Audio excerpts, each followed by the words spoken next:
And there's some Okay, reaksyonan natin tong si Marcos Jr. sa impeachment issue, ha?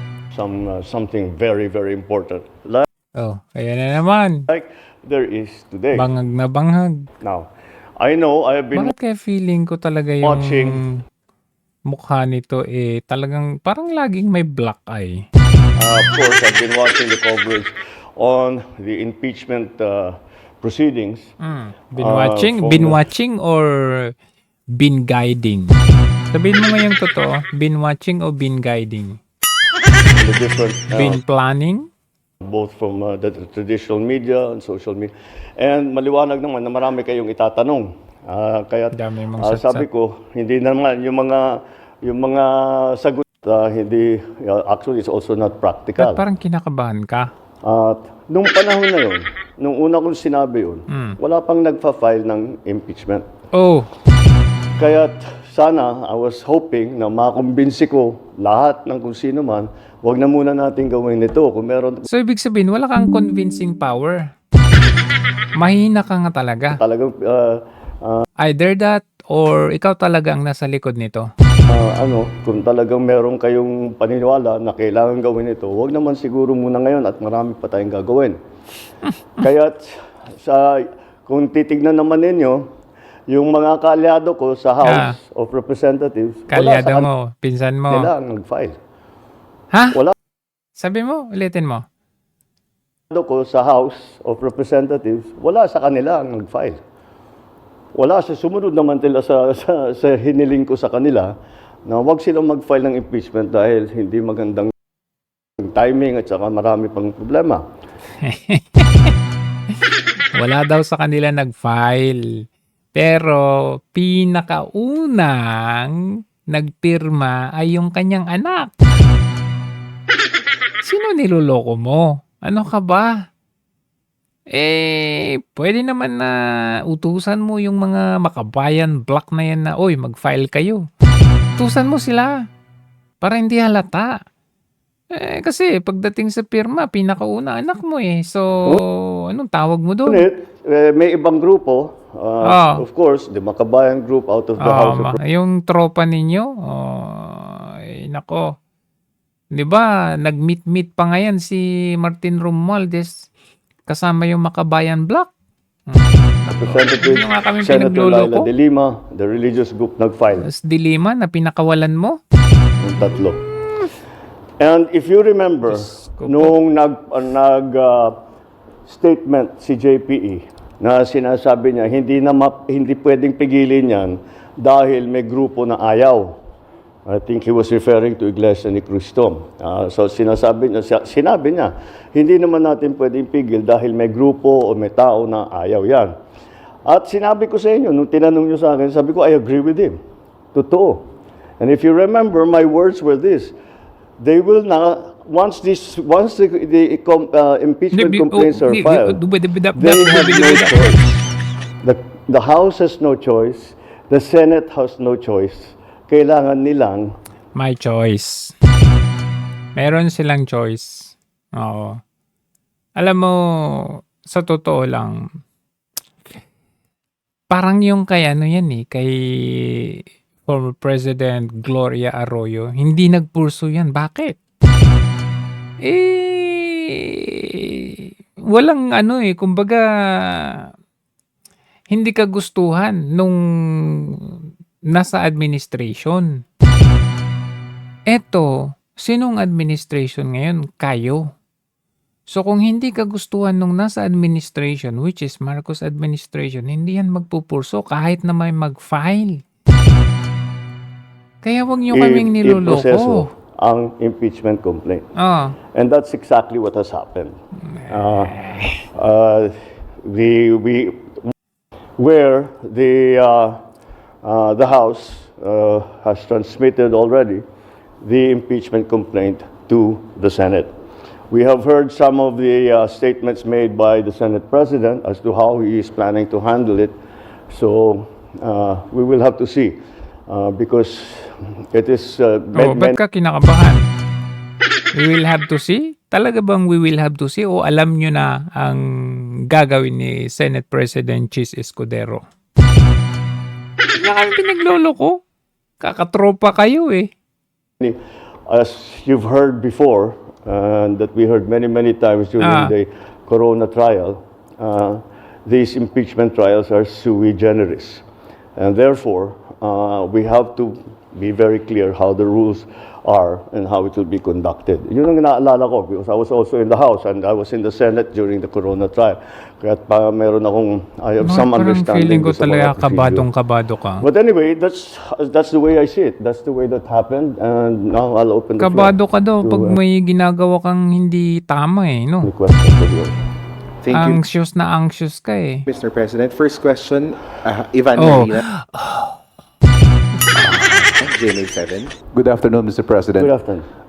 While it is true na constitutional duty ng House na to act on the impeachment complaint, meron ho silang choice kung i-endorse sila o hindi. Diretsuhin ko na po yung tanong, did you have a hand in this impeachment? No, the executive cannot have a hand in the impeachment. Walang role ang executive sa impeachment. Of course, did we discuss it with the Speaker? Did we discuss it with the other congressmen? Of course. And that Niliteral niya, did we have a hand? Of course, hindi hand. I mean, niliteral mo yung did you have a hand. Kumbaga sa Tagalog, may kinalaman ka ba? Hindi yung niliteral mo na did you have a hand. Siyempre, walang jurisdiction or mandato ang executive branch. Wala talaga. Pero kung tatanungin, ang tanong ay may kinalaman ka ba? May posibilidad yun. Malaki ang tsansa nun. Kasi presidente ka eh. Ba, yun ang tanong dyan. Kung may kinalaman, hindi yung literal yung sinagot mo na meron ka bang kamay na inabot. tatanong, anong plano ninyo? Ano ba talagang gusto ninyong gawin? Ba't mo sila tinatanong? Sinabihan mo nga na wag ituloy, di ba? Pero bakit nila tinuloy? So bakit mo pa tinanong, anong plano ninyo? Di ba sabi ko sa inyo, wag niyong ituloy yan? O bakit mo sila tatanungin, anong plano ninyo? Ibig sabihin, hindi ba ikaw ang may hawak? Or hindi ba ikaw ang dapat masunod? Kumbaga, luloko mo kami. That's it. Well, nandito na ito. Hindi na namin Nandito na ito. maiwasan. But the conventional thinking, Mr. President, is that nothing convention. comes to pass in the House without the President or without Malacanang's blessing. Yun, without Malacanang's blessings. Sa totoo lang, ang hirap paniwalaan talaga na walang blessing ang Malacanang dito, na wala kang blessings dito. Kasi sa totoo lang, sabi mo noon, we don't want her to be impeached. She does not deserve to be impeached. Sabi mo noon. Tapos sabi mo, itigil nyo yan. Parang itigil ang kasal.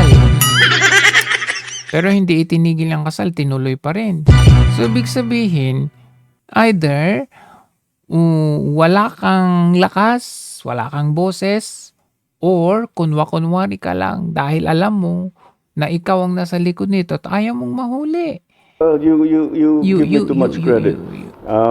But again, what the House has done is clearly the mandate that they have been, the constitutional mandate that they have to proceed with the impeachment complaints. May mandate nga sila, pero bakit pinayagan mo? Bakit hinayaan mo sila na lapastanganin yung panawagan mo? Eh, sabihin na natin may mandato sila, yun yung tanong. Akala ko ba sabi mo, we don't want her to be impeached? So that's why I think they're just following the procedure.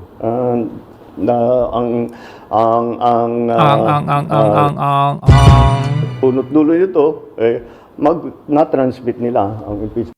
Punot dulo. Ang punot dulo nito ay takot kayo sa mga Duterte. Ang punot dulo nito ay nung nagtanong si PRRD na i-liquidate ninyo. Open the book. Yun, doon ang nag-umpisa yung gikan sa masa ni PRRD. Complaints sa upper house. One last point from my end, Mr. President. Sabay ngiwi.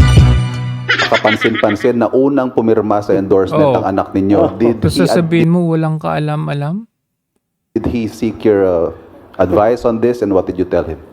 Of course, he did. And I said, it was very simple, but He did seek you advice. I told him. And he said, you know, mukhang pipirmahan na. Mukhang magpipirmahan Well, na. what's your opinion? What I should do?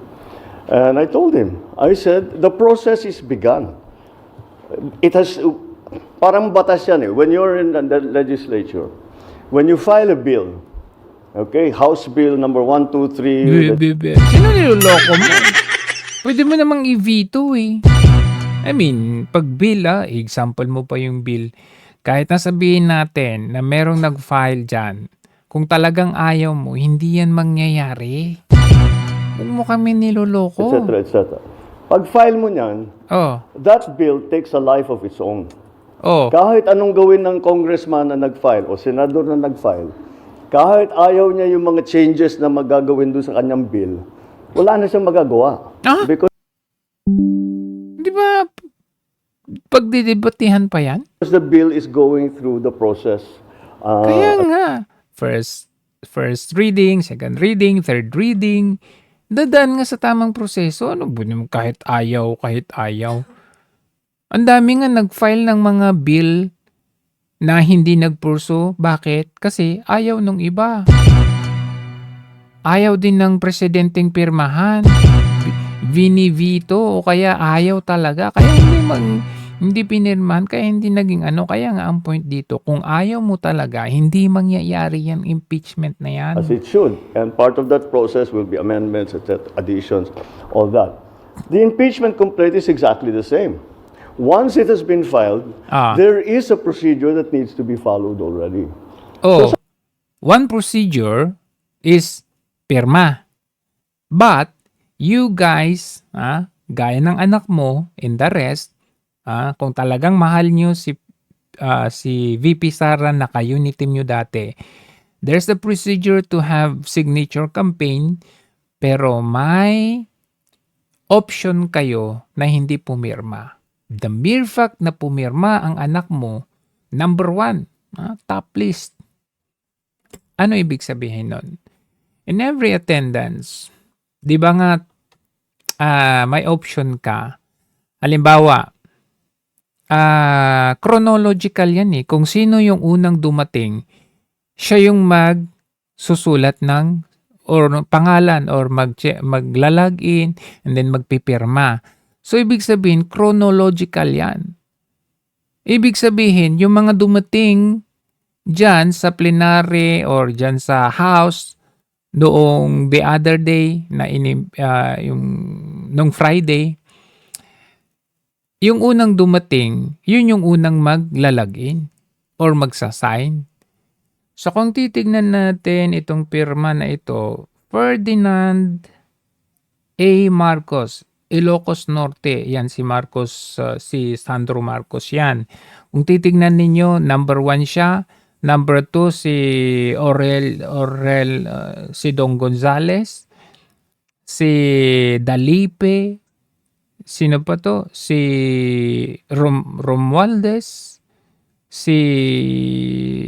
ewan ko kung sino yung next na ito, si Kongun, si Suarez, sino ba to? Francisco, Gutierrez, Collada, Asidre, Dan Fernandez, Adjong, Yeda Romualdez. So, basically, itong 1 to 20 na ito, sila yung mga unang dumating. Itong mga naunang mga dumating, ibig sabihin, sila din yung may pasimuno or sila yung kumbaga pioneer dito eh. Kasi by chronological order, sino yung unang dumating? Siya yung unang magsasign, maglalagin. So hindi nyo pwedeng kaming lokohin na sabihin na hindi, wala kaming kinalaman dyan. Nag-seek pa ng advice. payo itong anak mo sa'yo, tas sasabihin mo wala kayong kinalaman dito? Isa pang napansin ko dito 'no, 2 singson. Asan ba 'yun? 2 singson. Buti na lang umatras ka 'no, singson. 2 anak mo ang pumirma, eh. Ayan 'no, singson, 2nd District, Ilocos Sur. So, andyan na tayo, sabi ko Andyan na kay tayo. Kong Sandro. Sabi ko sa kanya, the process Pirmahan has mo. already begun. Oo. So, Mauna ka doon sa HOR. it's your duty now to It's your support that process. duty. It's your duty. Talagang utos mo, kamo. So, do your duty. That's what I told him. Do your duty. You have to Do your duty. Pwede mo namang hindi ka pumirma eh, pero pumirma ka. support the process. You are constitutionally mandated to carry out that process. And you are a Grabe, congressman, so do your duty. That's what I told him. Baka walang I didn't know you'd utang be na the loob. first to sign, though. You didn't know you'd be the first one to sign? Siya unang dumating sa HOR ah. Maricel Halili, News 5. Sir, magandang hapon po. Good Sir, you were very vocal before na ayaw niyo po ng impeachment because it's not the right time. But now na it's there already, paano niyo po ito nakikita na makakaapekto, especially dun sa mga ongoing priorities? Well, it depends on how the Senate chooses to handle it. Hindi pa maliwanag kung ano yung plano ni Senate President at saka yung ating mga senador. Kung paano nila gagawin, if they will immediately convene, if they will still study the rules, if they are going to wait until the next session. So we'll have to wait until they decide on how it's going to be. Alam na alam mo kung ano yung susunod na mangyayari dyan. Pero just to be Huwag nga categorical kami. about it, sir, don't you see this as a defiance in a way, considering na naging vocal na po kayo before that this is not the right time, and yet nag-proceed pa rin yung impeachment case? No. I'm sure that the parties Weak ka kasi. that filed the impeachment cases felt strongly about it, and despite my It's an insult to you na weak ka, na hindi ka strong, wala kang kwenta, na kahit anong sabihin mo, hindi sila nakikinig. my importunings and expressing my opinion that we really would rather not have the impeachment, they continue to do that. So, it's not Kasi- defiance. May ganyan ang kanilang paniniwala. Sa kanilang paniniwala, kailangan gawin ito. Kahit na sinabi ko na sana wag na, hindi pwede. Hindi namin pwedeng palampasin ito. Ganun ang thinking nila. So, tinuloy nila. And I don't view that as a defiance. I view that as they're expressing what they feel to be right. Thank you, sir. Thank you. Janelle Maribohok, UNTV. Sir, other issue. Sir, ano po yung nasa likod ng bigla ang pagpapalit ng liderato po ng PhilHealth at ano po ang inyong direktiba sa He has many other ideas on already. Sabi niya that nahirapan na rin yata. When I see him, lulukuhin ko siya. He's a candidate na, okay, so he's expressing his opinion. When I see him, lulukuhin ko siya. Marcoleta's statement that there is no such thing as the West Philippine Sea. Okay, so he's expressing his opinion. When I see him, lulukuhin ko siya. He's a candidate, so he has to grab headlines, di ba? So, tama yung ginawa niya. Ganyan yung sagot niya eh, no? Hindi ko talaga lubos maisip na paano ninyo ito naiboto, no? Tingnan nyo, paano nyo ito naiboto? Iba yung sagot niya eh. There's no such thing as West Philippine Sea. Kasi kung titignan mo nga naman, no? Ayan. Philippine Sea meron, no? To the right side, sa kanang bahagi ng Pilipinas, ayan, may makikita talaga tayong Philippine Sea. Ayan, no? Napakalinaw. Malaki nga eh. Kung talaga tayo, meron ba tayong barko dito? Or meron ba tayong at least somehow naka-deploy na mga ano?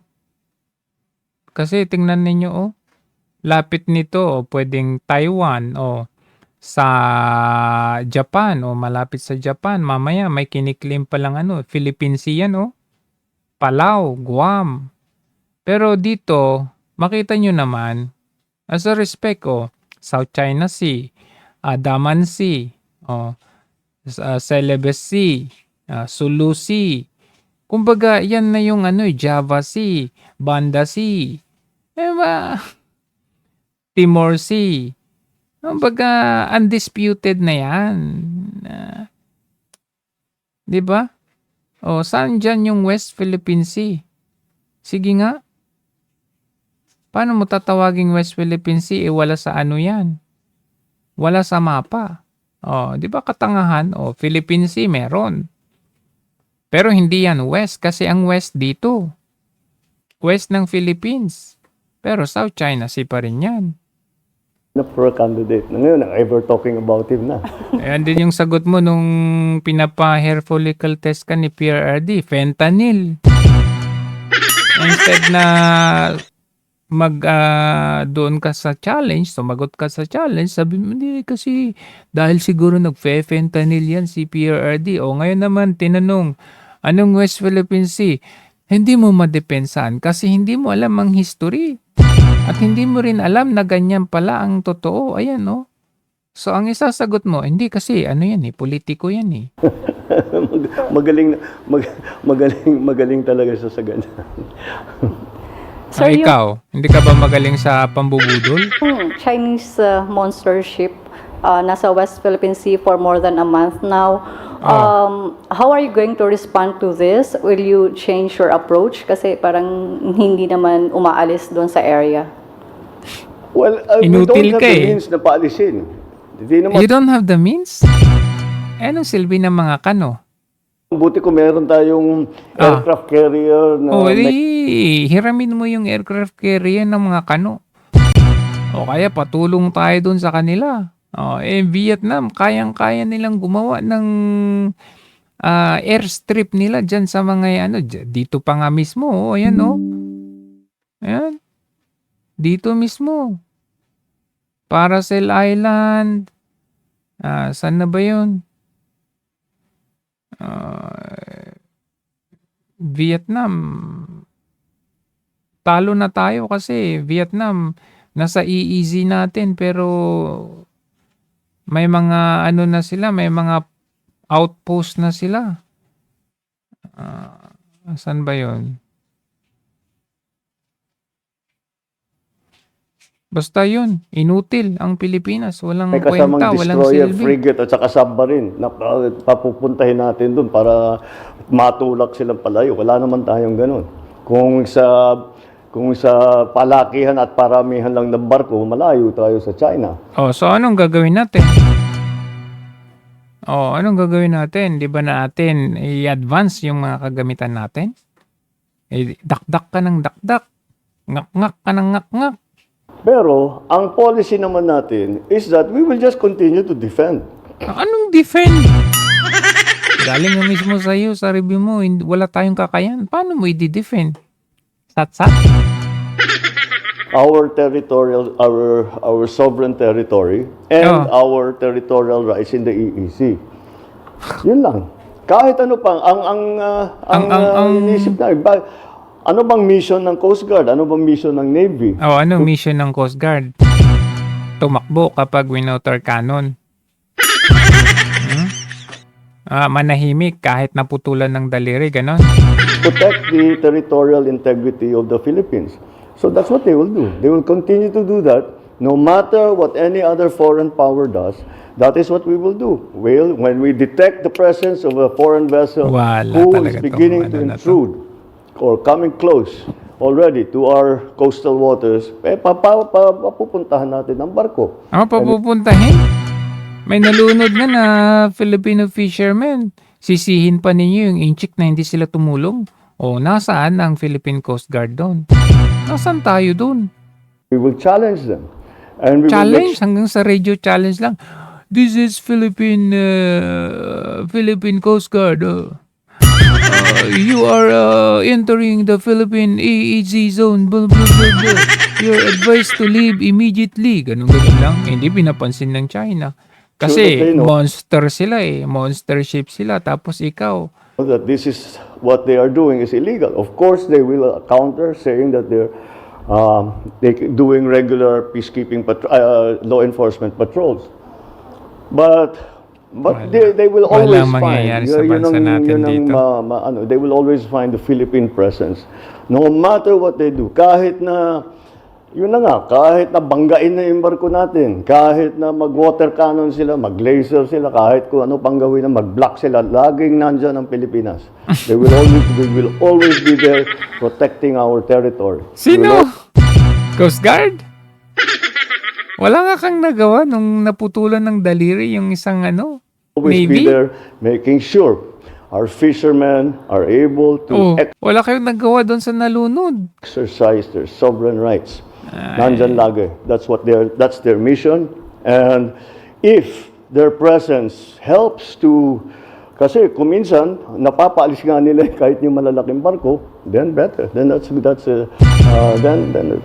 they Kailan will nangyari yun? achieve what they are supposed to do while they're patrolling our waters. Naiwala naman kayo, media Sir, kayo. last na lang from me. Sir, last week you said na you had a deal with China. You nagbigay kayo ng kondisyon sa China na you will pull out the typhoon missile if and when China will stop its aggression.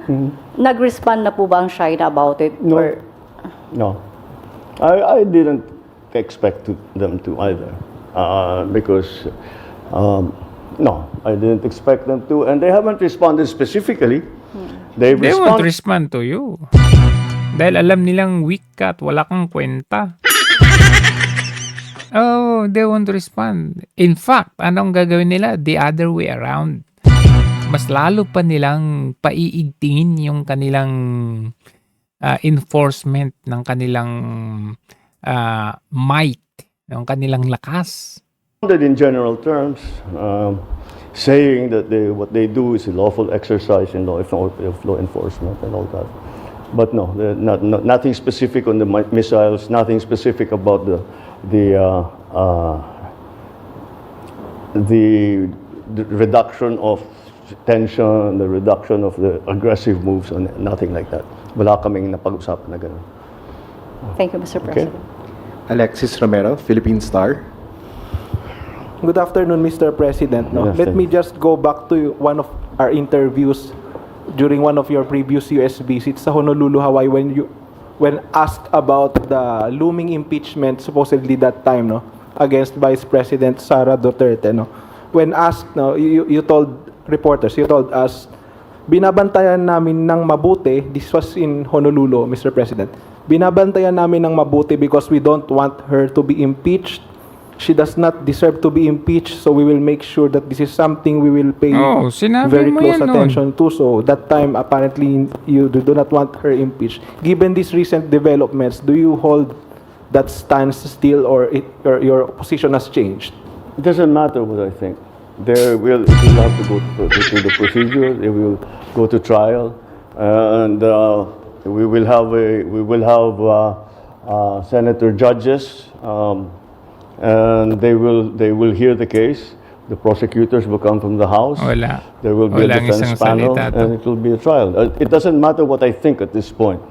That was my opinion. That's my opinion when I was asked that. None of this had happened yet. But I have to keep reminding you, the executive wala kaming formal role in the entire impeachment process. The executive has no formal role. If ever there's an informal role, makausap ko yung TV speaker, makausap ko yung congressman, makausap ko yung senador, si SP, makausap ko. But that's about it. Pero they will decide how they will proceed. Not I don't think so.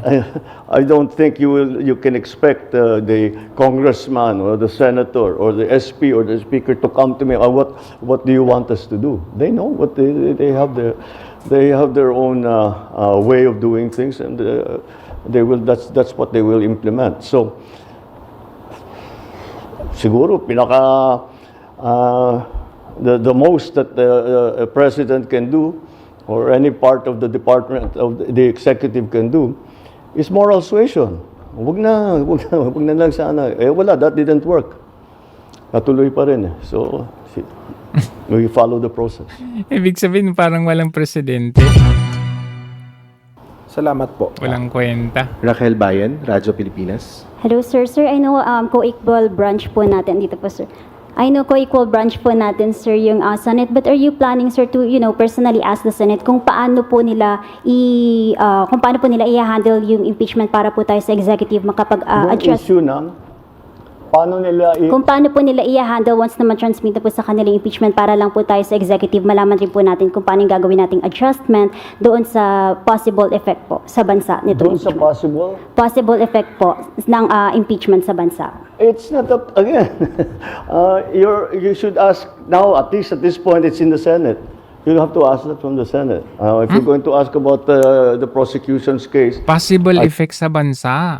I don't know if you'll get an answer right now because we've only just started, but they're the ones that you should be asking. From this point on, I'm just a very interested observer. But again, I don't appear, I will not be part of it. There will be no representation from the executive. Why should there be? So, wala talagang we leave it to Congress, now specifically the Senate, to exercise their own wisdom. Eden Santos, Net 25. Mr. President, sabi niyo po ang impeachment ay hindi makapagdudulot ng kabutihan sa buhay ng kahit isang Pilipino.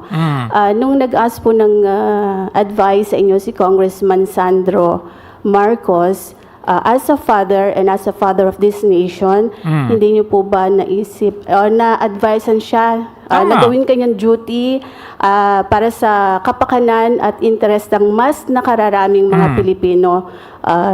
True. At yung kung Siya ano po pa yung number standing one na nagpirma. na sana ay wag matuloy yung impeachment. The House is a collegial body. They decide as one. And that was what the House decided. He is a member of the House of Representatives. So, as a member of the House of Representatives, he has to do his duty.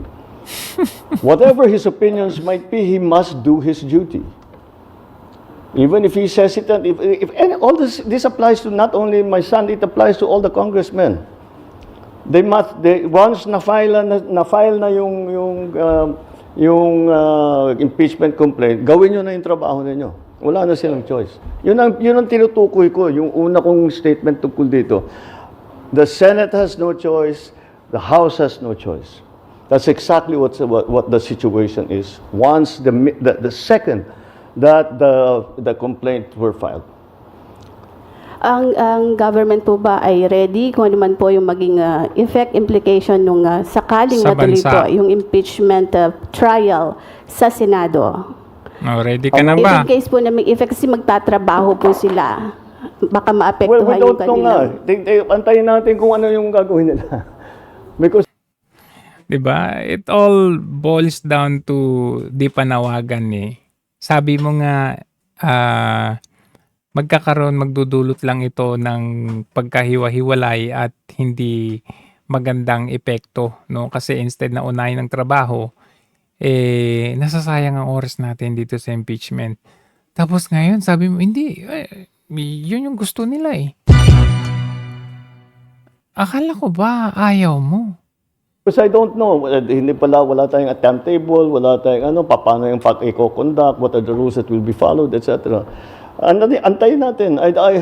It's, again, it is up to them how they decide to have their trial. When they have their trial, what are the rules for the trial, how they will conduct it, etc., etc. So, who will be the presiding judge? If we have a senator judge, who will be the presiding? All of that.